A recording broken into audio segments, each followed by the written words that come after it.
Okay, hello and good day to everyone. That is currently tuning in here at the Spear Rocket Podcast Network. Once again, I'm going to be the host for today's episode. My name is Dwayne, and right now we got our special guest for today named Andrew, but I guess we can call you Mongo, which is a really interesting nickname. How are you doing today, first of all, man? Pretty good, man. How are you? How are you? Doing good. Just a little bit colder than usual where I'm from, but yeah. But I guess the cold is not a problem where you are in, I guess. No, not really. I think it's like 65 degrees out here in Florida. Okay, I need to convert that to Celsius now. Okay. I think it's an American thing, man, but basically, but I guess in Florida, it never really goes like, does it even, I guess it never snows there and stuff like that. And it's I all think about it beaches. snowed one time here in like 15 years for where we're at because we're up in the Panhandle, so it's a little bit colder up here than it is like in the south part of the state. Once every 15 years. Well, I guess blowing the snow and anything is not going to be a problem there anytime soon then. Well, that being said, I guess one question that has been itching in me is why Mongo? Andrew, Mongo, is it like It's an old military nickname. So before I got into real estate, I used to fly for the Air Force, and like the Top Gun movies. Everybody's got a nickname. So my last name is Ironmonger. So somebody made that connection and they went Mongo, and that just stuck forever. And even though I've been out of the military for 9 years now, it still keeps kind of following me around. I like the sound of that. The military. Yeah. Well, I don't know. Ironmonger sounds like a hero name or a villain name. Like in Yeah, Marvel. maybe. I've been watching, in the Marvel movies, I guess it's Fearmonger, like one of Yeah. the main. So yeah, you got an awesome name. Okay, Mongo. I guess I'm gonna be addressing you like Mongo from here on onwards. But Hey, whatever you got works an for you. interest. Yeah, you got an interesting background now, from military to real estate. Like that is quite an interesting jump. So, what caused you to have that kind of career path? It was kind of by happenstance, actually. So as I was like in the military, the job that I did was very intensive on my body, and it was kind of messing up my back pretty bad. And it was getting to the point where they were like, "Hey, we're not going to allow you to do the same job anymore. You're going to have to go from flying every day to flying a desk, right? So desk work." And I was like, well, I'm not fit to be running a desk. I'm not going to go do that, which is funny now that I'm a realtor. But at the time, I didn't know. So I spent my last 3 deployments overseas trying to figure out what my job was going to be. Because in my eyes, I was going to be in the military. Like that was it. I was just going to do that for 20 years, and I'll figure it out later. Well, I was only 6 years into my career when this started happening. So I was going to get out at 8, essentially. So I spent my last 3 deployments searching a new job. I studied car salesman one time. I searched, funny enough, I'm not religious at all. It was not raised religious, but I looked at like becoming like a pastor or something like that, which was just kind of random. Somebody like gave me a piece of, they were like, hey, try this out or look into it. And I was like, okay, obviously wasn't for me. And then the third one that I looked at was being a realtor. And I read a book called The Millionaire Real Estate Agent, which a lot of realtors that might be listening know that book. It's kind of the big red book in our industry. And it just got me, it just lit a fire under me. I really liked it. I like having a low overhead business that I could create because I didn't have any money. So I was like, I need something low overhead, but I wanted to create my own family, my own business, my own team. And this seemed like the most logical route to go. I guess so, and I guess with your military experience, leadership skills is definitely something that plays a huge role in management of people and everyone. But in terms of sales experience, because real estate definitely involves a lot of that. How were you able to learn all of that, or is it like a natural thing that you didn't know you had in you? Yeah, it was the typical what do they call it? Naivety, basically, right? Like I just didn't know that I needed that skill. Like people, it's so funny. When I was getting out of the military, I had 2 people sit me down, take me to lunch that didn't even know each other. So it wasn't coordinated. And they were like, Mongo, don't do this, dude. Like you do not know what you're stepping into. I'm a huge introvert, especially back then. And they were like, dude, you don't even like talking to people. Don't do this. You need to sell. You need to talk to people. You need to be visible. And I was like, I'll figure it out. I'll figure it out. And sure enough, yeah, I had to figure it out, and that was one of the hardest things because going from not only being military, like being encompassed within my people that I knew, and I didn't go outside of that window. I worked a lot, and we were deployed a lot. I was gone 250 days a year. I didn't know anybody here except my people. And then I jump into real estate where I need to know people in order to get sales. So I did have to learn it. It was very painful to go through it, but I think I just learned it through brute force. It was just like I'm just going to keep hammering it, hammering it, hammering it until I learn it. So I Of did all the course. things that people don't want to do, and all the things that I definitely didn't want to do. Like they were like, "Go cold call strangers," and I was like, that sounds like the worst thing that could ever happen to me. Let's do it. I don't. For an introvert doing cold calls, yeah. Yeah, yeah, it didn't work out. I mean, it. I mean, I guess it worked out eventually. yeah, eventually, but just the cold calling was not my strength. I found out is what I mean. I guess so. Well, I guess it's a step by step, and as you mentioned, it's brute force. I guess you had that strong motivation because you didn't enjoy that as an introvert in the first place. So, what was the main thing that motivated you to to do it brute force? Was it like you wanted to prove those people who doubted you, like prove them wrong or something like that, or was there anything else that's driving you? I don't think it was necessarily to prove them wrong, although it didn't hurt because that was in the back of my head. And I remember when I started getting some success, I was like, one of my buddies was named Dustin, and I was like, "Yeah, Dustin." Like I called him up, and I'm like, "I'm doing good, man." Like Yeah. obviously just kidding, Success is the best revenge, as I would say. Yeah, that's the best thing. yeah. At So the end that of the was, day, yeah. I think that was a part of it, but I think the other part was like I didn't know what else I could possibly do. I just once I saw the real estate thing and it was never seemed like an option to me. Like I just never thought about it. And once I put my mind to it, I was like, okay, this is what I'm doing. And by the time I started getting into it, as I'm progressing and no sales are happening and stuff like that, but I'm working it, I'm just like, I just looked at the horizon and I'm like, I have so many months to figure this out, or I'm going to start losing like payments to my house and my car. And, like I have to figure it out. So my back was against the wall, and so I think that was the biggest motivating factor where I worked harder than anybody else I could possibly find in that office because I was like, I have to, because I'm so far behind them. I have to do 3 times the amount of phone calls and stuff that they're doing. No, that's motivation, and yeah, brute force, as you mentioned it. And Brute it's force. good that it bore some fruits. I mean, look at where you are right now. You're not only doing good, you're doing amazing, being at the top 1% of the real estate agents. And that being said, what do you think is something that made you special? Like, what's your superpower or business superpower that somehow made you rise to where you are at right now compared to the Hmm. other ones? If I had to narrow it down, I think it's a multitude of things that just kind of mix together. But I think the biggest one is just that relentlessness of just like I wasn't going to stop. Like like it's almost crazy the amount of work I had to put in to do it. Like there was I probably slept in my office 2 to 3 times a month because I was just working away until like midnight. And I Still, was like, it's still happening. no, no, no. This was early Okay. on, like my first year or two, where I was just in mode. And I was like, I'm just going to keep, like, I was working on a website, trying to build a website out. And I would just work and work and work. And before I knew it, it was 2 in the morning. And I'm like, well, I got to be here in 4 hours. I'm not driving 45 minutes back, 45 minutes here in the morning. Like, I'm just going to crash out here. So I actually, people kind of looked at me weird, but I kept an inflatable mattress at the office just in case that happened. And so I think the relentless like work ethic where I'm just like, I'm just going to keep, like, I've got nothing else to do. Like I either do this or I literally lose it all. And that's how my mind separated it. And then that paired with like micro things too, just like, willingness to listen to somebody and actually care what their outcome is instead of just the sale. I would see so many agents that are like, well, just Matt, I just got to get this yes. I just got to get the yes.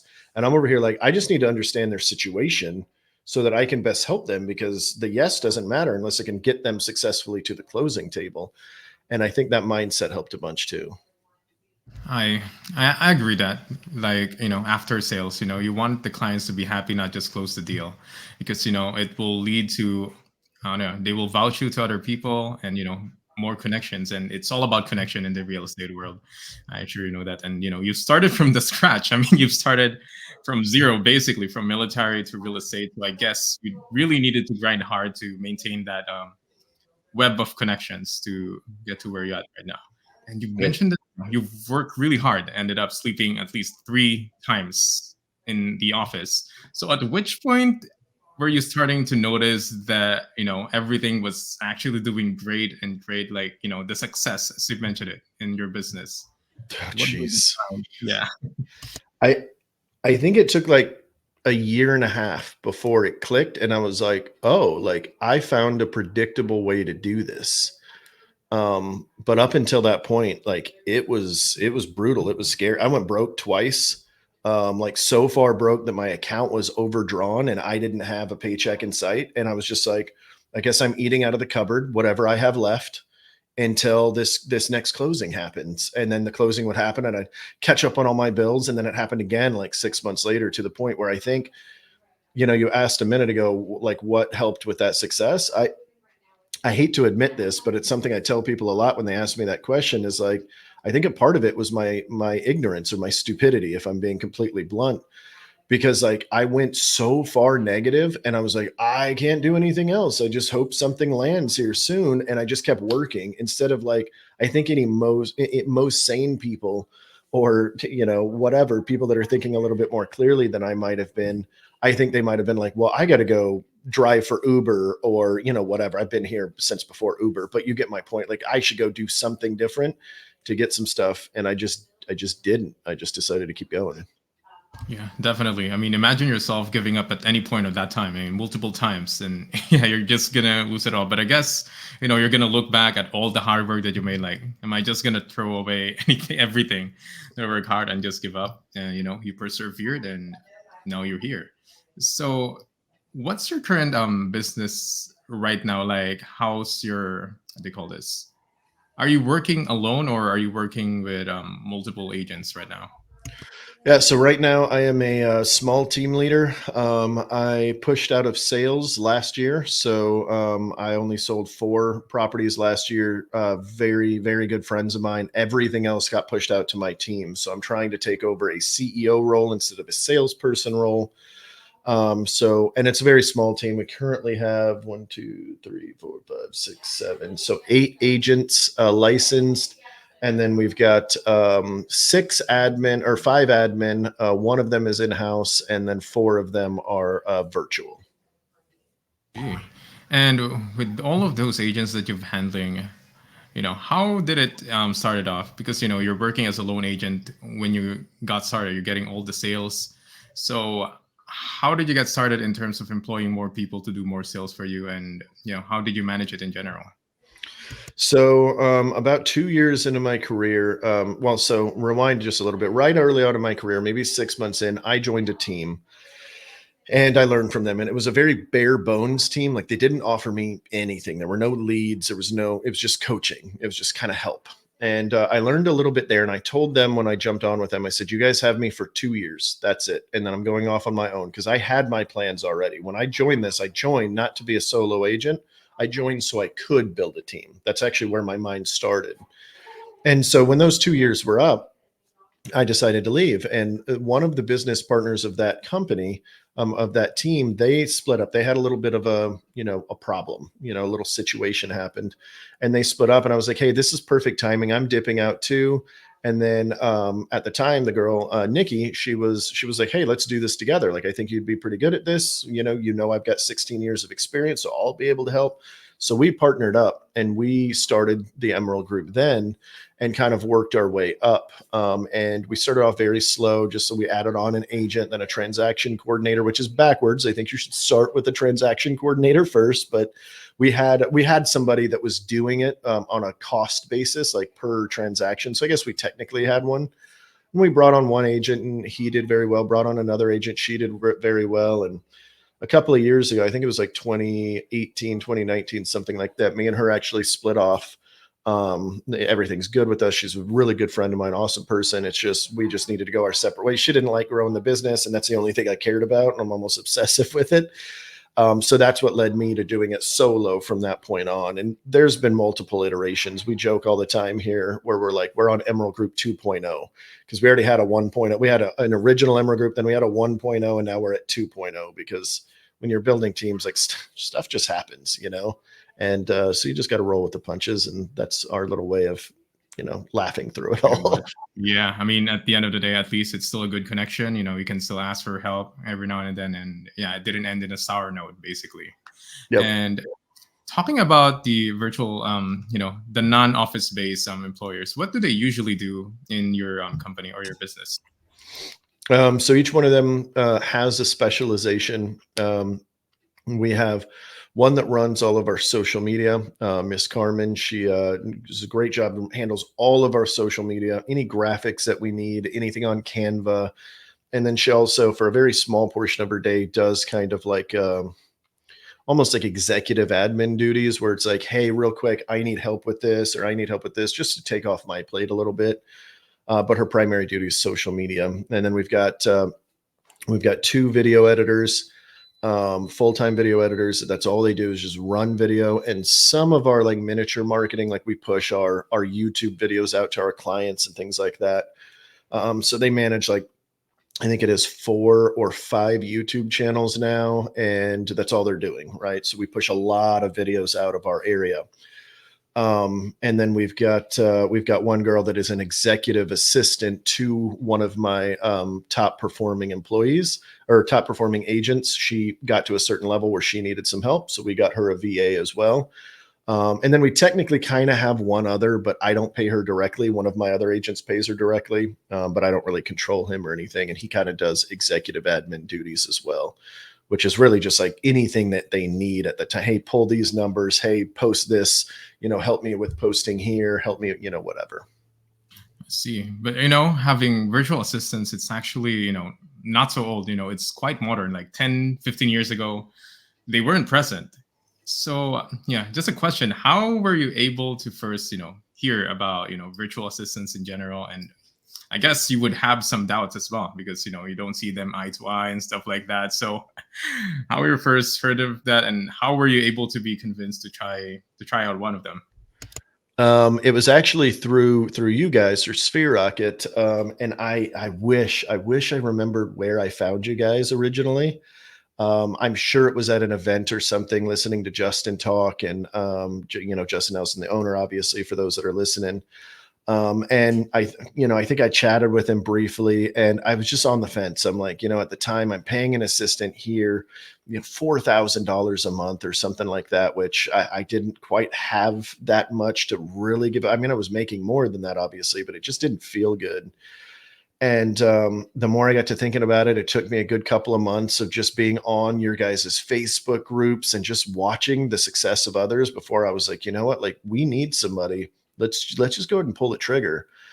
And it's funny, the first girl that we hired through you guys still works for us. She's, you know, one of our longest like standing employees essentially. And it was so funny. I've never even told her this. So if she's listening, I'm sorry, Kliza. But when we were first interviewing her, I actually almost dismissed her and was like, no, we're not going to go with her, you know? And, but luckily Shireen was in the call, and she was like, hey, I think she's a really good fit. Like, she's got real estate experience already, and she knows a bunch of different jobs inside of real estate. So if she's not perfect for the role that you have right now, she can mold very quickly. And I said, you know what? Like I do. She was like my second, third choice. She wasn't my top one yet. But once she said that, I was like, yeah. And it worked out amazing. Like it is amazing what this woman does for us. It is insane. Exactly. I think that's one of the wonders of having virtual assistants. And of course, that's something that you need to look into. You don't need to look into what she has now, but how she can be trained, and, you know, how determination and how she can learn like you know, you brute force your way into where you are right now. And I guess that goes the same way from, you know, potential virtual assistants. And so far, what do you think are, you know, the best things about getting a virtual assistant compared to having an in-house person, other than the cost, of course? What do you think are the pros and cons, I guess? Yeah, obviously the cost is probably the biggest number one obvious, right? But there's so many things that they can do that a US based person or somebody here in an office can do. And so on top of just the cost of just raw money that you're paying in salary, you also don't need an office space for them. You don't need a spot for them to be here. They can work on your time frame. They can do anything virtually that you need them to do. So the number of jobs that they can do is incredible as we get more and more into this technology age that we're They're in. really flexible. Yeah. Right. Yeah. And so it's just becoming easier and easier for them to just pull tasks off of us. So and then you look at that and you're like, okay, cool. I can afford to have somebody do this. And it's not as big of a hit. Like, I bring on a US based employee and it's like 5K a month, 4K a month, whatever. Whereas like now I can get like 5 people for the same price. And I could just have somebody take off just like a smidgen and they could work half a day and I don't fill up the rest of their day yet. And I'm not going to freak out. Like, I'm not going to be like, well, you need to be doing something, figure something out. It's just like, cool, we can relax a little bit. So it takes a lot of stress off of me as a leader. Exactly. I guess people had the misconception about, since it's virtual, it's really limited on what tasks they can do as a VA, but, they can actually do more, like maybe a little bit out of scope. They're really flexible, as mentioned. So it's a good value. And of course, even though they can be good people, it's still up to you as their employer and how you're going to somehow train them and stuff they want to do. But a lot of them will be independent and learning what they needed to do. Like, they're quite resourceful. If they needed to do something, you don't need to micromanage them, tell them this and that, and it's up to them and how they're going to learn that. And who do you think would you recommend? Which kind of people or businesses will you recommend, like having a BA, or is there any? Let's just say which people will you recommend VAs compared to? Sorry, I'm kind of mixing up with how I'm gonna word it out. But basically, if you're gonna recommend a VA to anyone, and which will be a good fit and which one will not be a good fit, like in terms of business, like I Yeah. hope you get it. Yeah, no, I get exactly what you're asking. And it's so funny because I push it out. I push you guys quite often to folks that I see. Like my hairdresser is a good example. Like that's not something that you would think, well, VA might be good for that. But like I'm sitting there, she's doing my hair and her phone's going off and she's like trying to like rebook appointments as we're sitting there. And I'm like, and she's like, man, I wish they had an easier way to do this. And I'm like, we do. Just we can get you a VA.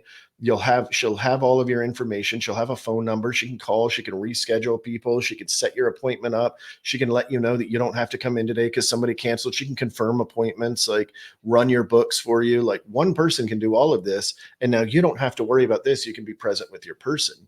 Or, another example is our preferred painter.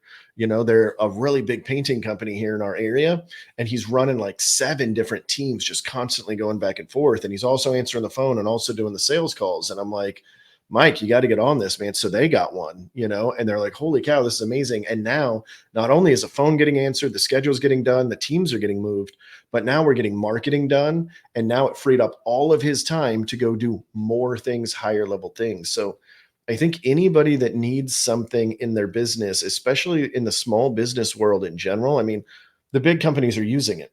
They've been doing it for years, and it's not just in the Philippines and India or South Africa or wherever they're hiring them from. They've been doing this for a long time, and small businesses can take a chunk of that and see that and go, well, this would be good for my business too. So, I mean, there's just so many things that they can do. I think there's so many positions that you can offer that in. And then, not to make this too long-winded on you, but then you go on the opposite end of that and go, well, it doesn't just have to be work related. You can also get them to help with your personal stuff.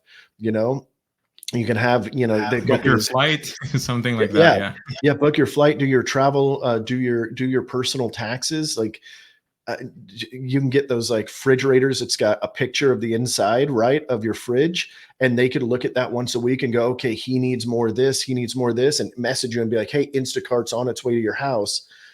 You've got a fresh new batch of everything you need. Your laundry is the same thing. If you've got a pickup laundry service in your city, they could just text you and be like, hey, they're coming this afternoon, drop off all your laundry outside of your apartment. You set it outside, you go to work, you come home, your laundry is folded, sitting in your room. Like there's just so many things that they could do. All at a fraction of a cost of what you would usually pay someone over there. And exactly.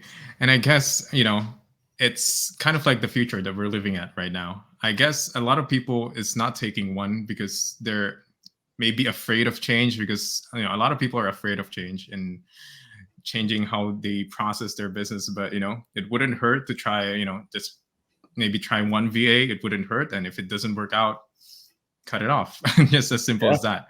So I guess for every business, it's I guess it's smart, or it's wise to at least try something once before not doing it ever again. So yeah, I that's it. agree. Mhm. And I guess, okay, I'm gonna kind of transition to a different, going back to your business in general. So you've been in the business for how many years now, if I may ask? About 9. I'm about to hit 9. Oh, I'm About about to hit 9. 10, so about 9 and a Oh, half. a decade now. Yeah, nearly a Yeah. decade now. So I guess if you're gonna look back to when you were starting, if you could give an advice to your past self, like first year working, what advice would you give to him? So he could do something different that will make him, like, get to where you are right now a lot faster. I think it'd be one of two things. Either one, contact your sphere of influence earlier. I spent a year and a half not contacting anybody because my squadron that I was a part of left. I joined, like, I got out of the military and they were like, hey, we're going to a different state, and everybody moved. And I was like, they'll never use me. And so I didn't contact them. So it really slowed the beginning of my career. And secondly, I think I would have hired a transaction coordinator on my very first deal, whether by per transaction, or whether getting a VA. I mean, obviously, if I had the option for a VA, that might have been good. Although the beginning of my career was rocky enough, that might not have been a good idea. But at least get one per transaction basis, right from the beginning.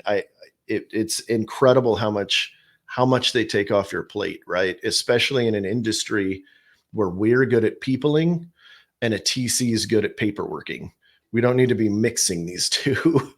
You need to focus on what you do best, to utilize your time the best way you can. So yeah. Yep. Yep.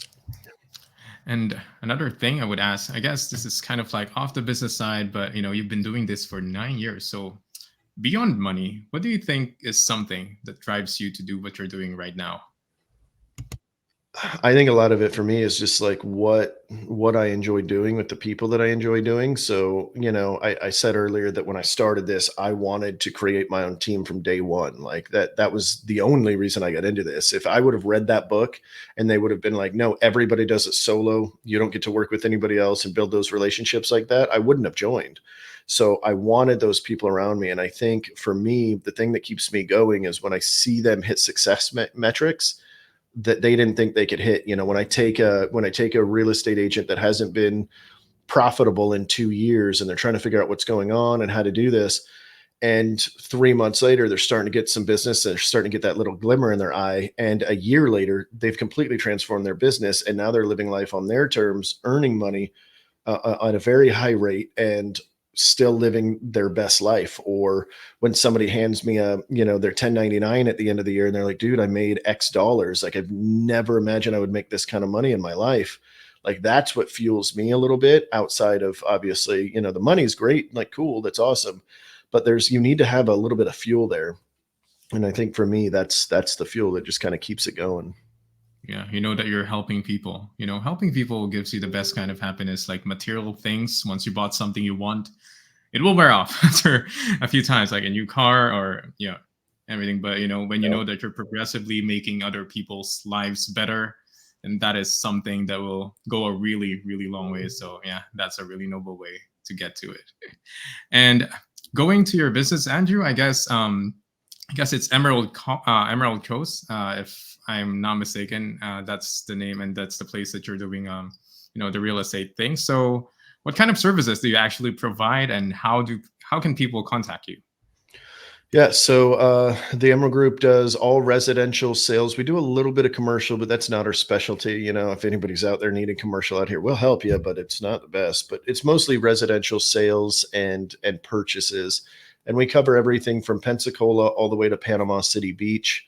And if anybody's listening out there wanting to buy in that area or has a referral for that area, you could always call our team line at 850-303-0807, where you will get one of our amazing VAs. In fact, we might be one of the new ones. I actually just got off in the morning with the Sphere Rocket folks because we're hiring people. So I just did like 15 interviews this morning. So it might be one of them that answers. It's that's how you get a hold of us.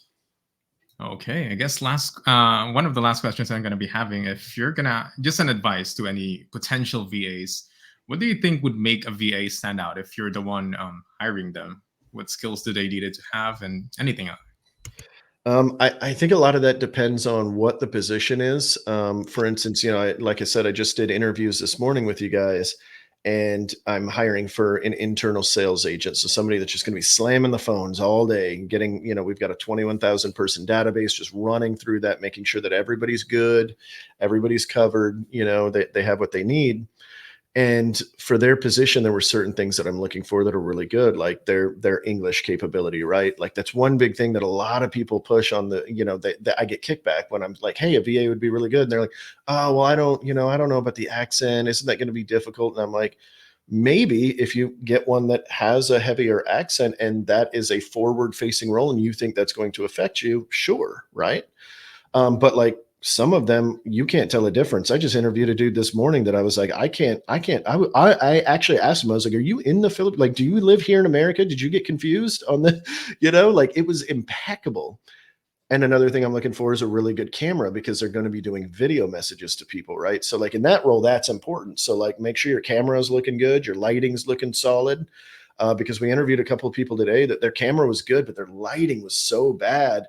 And they're like this close to the camera, they're all zoomed in or whatever. And it's like, one of the things that we mentioned is like, you're going to be doing video. So prep for that and go, I'm going to look good on video. Right.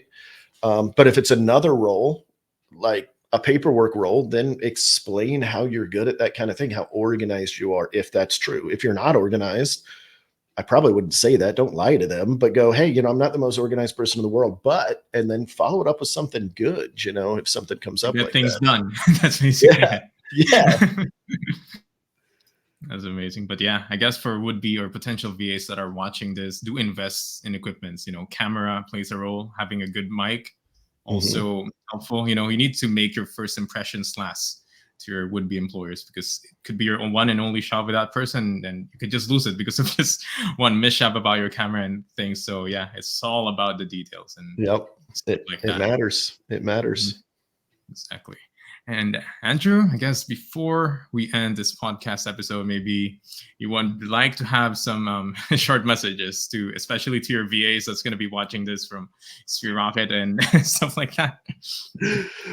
Man, if any of my VAs are watching, you guys are doing great. Like, I tell them all the time when I can. Two of my VAs are on, your guys' time versus my time, right? Or on their time versus my time. So I don't get to talk to two of them all the time, but I always try to make sure that they know that I appreciate them and stuff, and just keep kicking butt. Like they do so well. And it's, it's so nice to have areas in my business that things happen. I know it's going to happen because they're dedicated to getting it done. And it helps me so much, or else I would be more bald than I probably am. So basically, you got some amazing VAs. I guess the longest one that you've had, like, the one that you originally doubted, like she wasn't your first choice, but now I know she's rocking basically. Yep. Lasting long as one of your VAs. So yeah, I guess do not be afraid to, do not seek perfection, but seek someone like that you can mold into the person that you want it to be when you're hiring a virtual assistant. Yeah, so absolutely. Yes. And that being said, Mongo, anything else you wanted to say? Maybe shout outs to anyone? That's all. Nope. I got nothing. I appreciate you guys having me on. Yes, it's been amazing having you here. And to all the listeners, thank you so much for watching us again on another episode here at the Sphere Rocket Podcast Network. See you guys and goodbye. See you. Feeling the difference with Sphere Rocket VA? Tasks are flying off your list, and there's more me time in your day. And guess what? It's all super affordable. Yes, you heard right. Our virtual assistants aren't just amazing at what they do, they're easy on your wallet too. No more stress over emails or schedules. With Sphere Rocket VA, you get your time back and keep your budget happy. Ready for simpler, affordable workdays? details, head on over to www.sphererocketva.com. Join us at Sphere Rocket VA, where every day is easy and easy on your budget.